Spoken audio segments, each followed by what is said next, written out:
This was a movie that they were making down in the Bahama Islands. The Thing from Another World wasn't just a monster movie.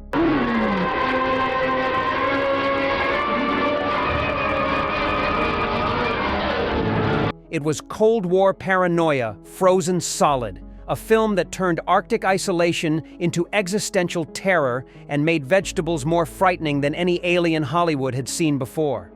Just a minute, Doctor. It sounds like you're trying to describe a vegetable. I am. But behind the blazing creature and military heroics, nothing thawed easily. Howard Hawks secretly directed most of it. The monster was played by Gunsmoke's Marshall Dillon. The film's warning about threats from above became America's anxious mantra for a generation. These are 15 weird facts about The Thing from Another World. 1. Howard Hawks really directed it, not Christian Nyby. Though Christian Nyby received directing credit, Hawks actually helmed most of the production while officially serving only as producer to help his protege establish a directing career. Cast and crew confirmed Hawks was calling the shots, staging scenes, and making final creative decisions throughout filming. The rapid-fire overlapping dialogue that became Hawks's signature style is evident throughout, particularly in the military banter and scientific debates. Nyby later acknowledged Hawks's dominant role while maintaining that he learned invaluable lessons from watching the masterwork. The deception was an open secret in Hollywood, with Hawks using the project to mentor Nyby while maintaining creative control over material he found personally compelling. 2. James Arness played the Thing before becoming Matt Dillon. Arness, who would become television's most famous marshal in Gunsmoke, spent most of the film buried under heavy makeup and prosthetics as the murderous vegetable alien. The role required intense physical performance with almost no dialogue or facial expression, relying entirely on body language and menacing presence. Arness's imposing 6 feet 7 inches height made him perfect for creating a towering, inhuman threat that dwarfed the human cast. The actor later joked that his most famous early role showed almost none of his actual face or personality. His performance demonstrated how effective physical acting could create memorable monsters through movement and posture rather than elaborate special effects or extensive dialogue sequences. 3. The creature was a walking vegetable. The film radically departed from John W. Campbell's original story, Who Goes There?, by transforming the shape-shifting alien into a plant-based life form, rather than a creature that could mimic humans. This change eliminated the paranoia and trust themes that would make John Carpenter's 1982 remake so effective, instead focusing on direct military confrontation with an obvious threat. The vegetable monster concept reflected 1950s anxieties about communism as an alien ideology spreading like invasive species through American society. Scientists in the film debate whether the creature represents superior evolution beyond human emotion and individuality. The plant-based alien allowed the film to explore Cold War fears about dehumanization and collectivism without directly addressing political controversies that might have attracted censorship. 4. It was filmed at a Montana ice plant. The Arctic Research Station was actually built inside a massive ice storage facility in Montana, where real sub-zero temperatures created authentic frozen environments without expensive location shooting. The genuine cold meant actors' breath was visible without artificial effects, and ice formations were real rather than Hollywood fabrications made from wax or plastic. Cast and crew endured legitimately freezing conditions that made performances physically uncomfortable but visually convincing in ways studio sets couldn't match. The ice plant setting allowed cinematographer Russell Harlan to capture authentic textures and lighting effects that sold the Arctic isolation premise. The practical location choice demonstrated how creative use of existing industrial spaces could create convincing, fantastic environments on modest budgets while providing genuine, atmospheric authenticity. 5. The overlapping dialogue. Was revolutionary. Hawks pioneered a naturalistic dialogue technique where characters interrupted each other and talked simultaneously. He said, your dialogue and Hemingway's is a lot alike. What do you call it? Mimicking real conversation patterns that conventional Hollywood films avoided. This rapid-fire delivery created energy and realism that made the military personnel feel like genuine colleagues rather than actors delivering scripted lines sequentially. The overlapping speech required precise timing and extensive rehearsal, with actors learning not just their lines but exactly when to interrupt others for maximum naturalistic effect. Sound engineers struggled to capture clear dialogue while maintaining the overlapping effect that Hawks considered essential to authentic military camaraderie.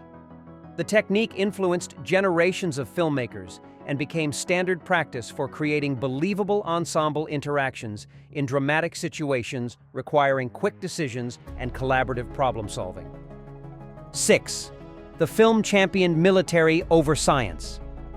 The story deliberately positioned military pragmatism as superior to scientific intellectualism, with the creature destroyed through soldier ingenuity rather than scholarly understanding or peaceful communication. This reflected Cold War ideology about the necessity of military strength against ideological threats that couldn't be reasoned with or understood through academic study. The scientist character who wants to preserve and study the creature is portrayed as dangerously naive, willing to sacrifice human lives for abstract knowledge.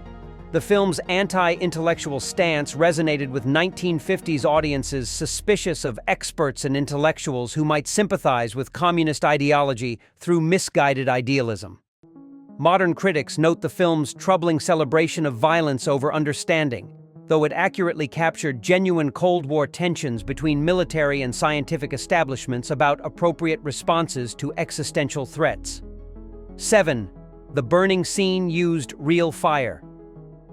The climactic sequence where the thing is set ablaze employed actual fire rather than optical effects, requiring stunt performer Tom Steele to wear a protective suit under the creature costume while being genuinely ignited. The dangerous practical effect created visceral horror that audiences could instinctively recognize as real rather than obviously faked through trick photography or miniatures. Multiple cameras captured the burning from different angles simultaneously because the stunt could only be performed once safely before risking serious injury to the performer. The flame effects required extensive safety precautions and fire marshal supervision, with emergency crews standing by to extinguish the stunt performer immediately after filming.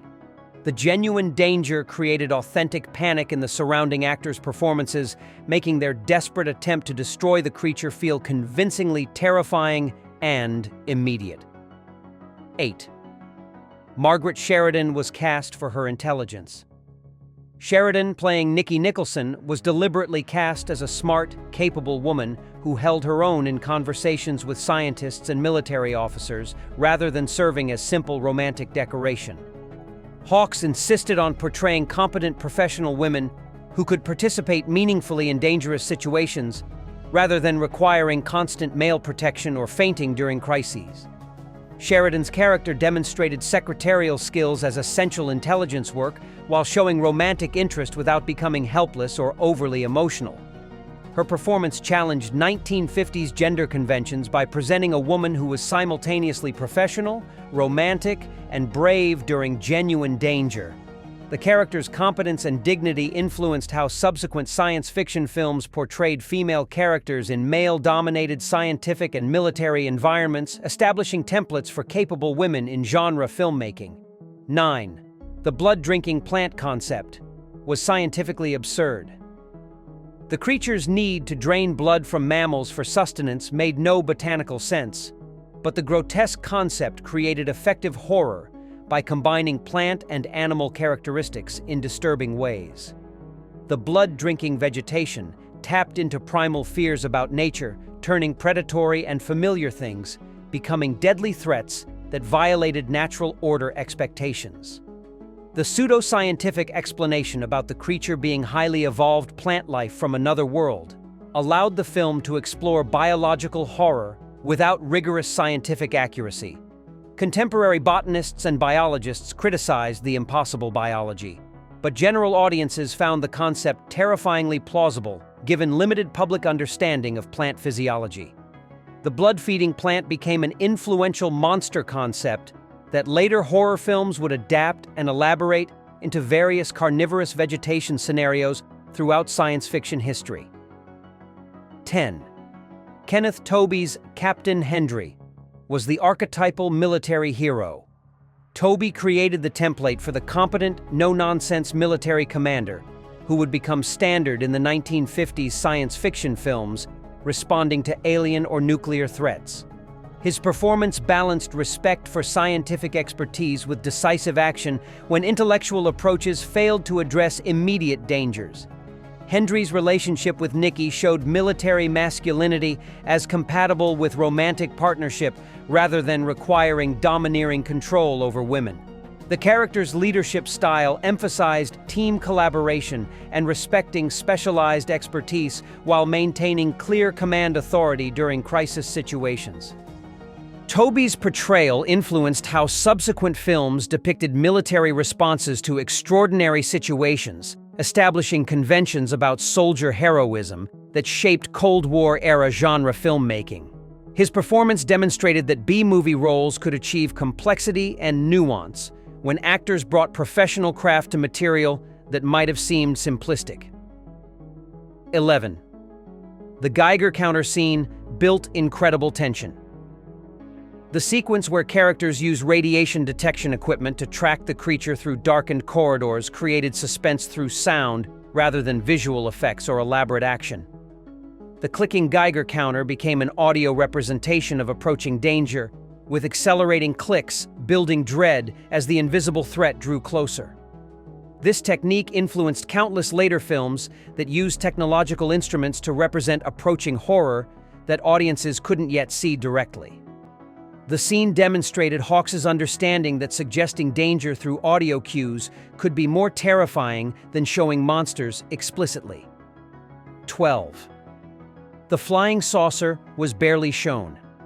The crashed spacecraft appears only briefly, with most of its presence suggested through characters' reactions and discussions rather than elaborate special effects showcasing alien technology. This restraint reflected both budget limitations and artistic choice to focus on human response to alien contact rather than spacecraft spectacle. The decision to destroy the saucer early in the story eliminated it as potential solution source, forcing characters to confront the creature without access to advanced technology. The minimal spacecraft visualization let audiences imagine more impressive vessels than the film's budget could actually create through practical effects. 13. It launched the golden age of sci-fi horror. The film's commercial success convinced studios that science fiction could be profitable, spawning countless imitators throughout the 1950s exploring atomic age anxieties and Cold War fears through alien invasions and nuclear mutations.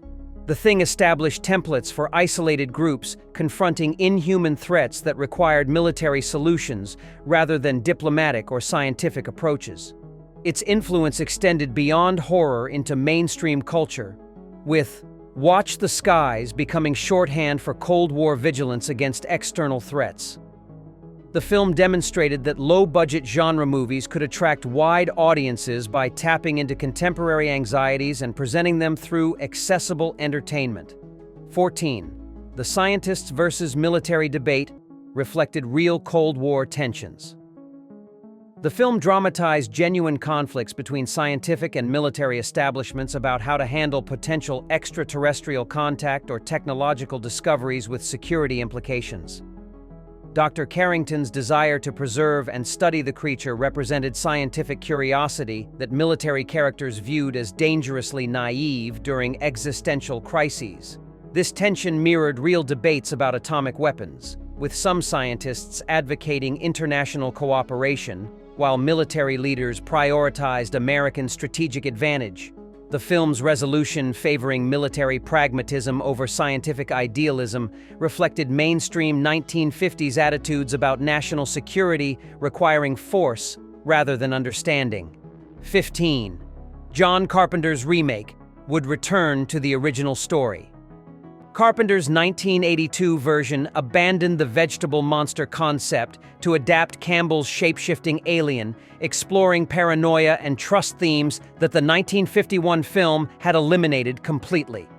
The remake's success demonstrated how the same source material could generate radically different films reflecting their respective eras' anxieties and filmmaking capabilities. Both versions influenced science fiction horror, with the 1951 film establishing direct confrontation templates, while Carpenter explored psychological horror through uncertainty about identity. The original Thing remained influential for demonstrating how Cold War fears could be dramatized through science fiction frameworks that made abstract geopolitical tensions personally threatening. The Thing from Another World captured Cold War America's deepest fears, that threats lurked everywhere, that intellectuals couldn't be trusted, and that only military vigilance could protect civilization from alien ideologies. Drop a comment below. What legendary film should we dive into next? Because in a universe full of threats, some warnings refuse to be forgotten.